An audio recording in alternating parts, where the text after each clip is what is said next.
In cybersecurity world, you might have often heard about these two words. One is proactive security, another one is your reactive security.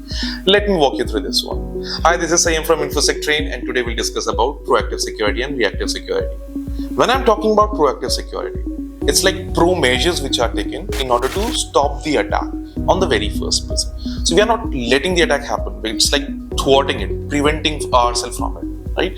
So all the measures which we have taken before an attack can happen, that will be known as a proactive security. For example, even you might have heard about vulnerability assessment and penetration testing. That is proactive security.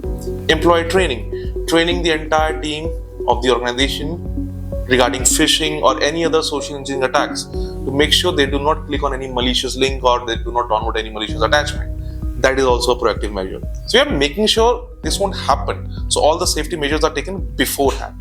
When we talk about reactive, it's like reactive measures taken, like once incident has happened, once an attack has happened, what we are going to do, all the steps, all the measures which are taken in order to control it, to mitigate it, to eradicate it will be part of your reactive security.